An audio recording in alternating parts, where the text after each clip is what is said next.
I recreated this blueberry cheesecake focaccia, and let me tell you, it was unreal and super easy. So I'm going to show you how I did it. To warm water, you want to add your yeast, your honey and your oil. And in a separate bowl, you want to add your flour and your salt. Combine the two together with a fork or a dough hook and cover with a tea towel and leave to rise for 15 minutes. Next, you want to make your blueberry compote. So to a pan, add your blueberries and your sugar and reduce down on a medium heat until thick and sticky.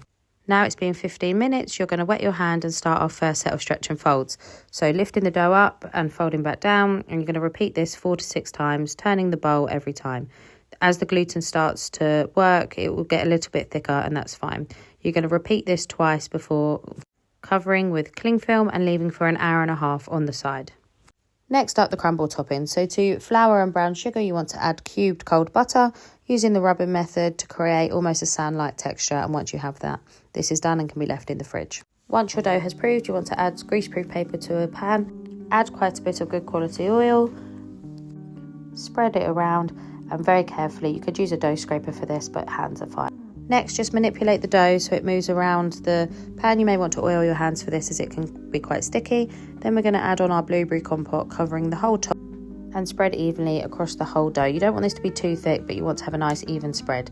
Then grab your one side of your dough and stretch and fold into the middle.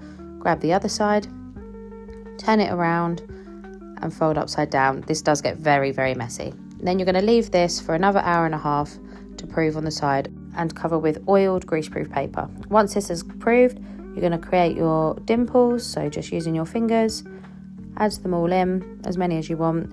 And I've made this lovely cheesecake filling, which I will put the recipe for below. And basically you just want to insert as many little holes of it and as many little pockets as you can. Add the remainder of your blueberry compote if you do have any.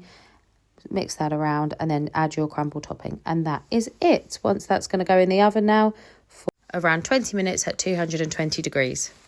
Once out the oven and still warm, cover with your milk glaze and leave to cool, and you are left with this gorgeous donut-like sweet blueberry focaccia.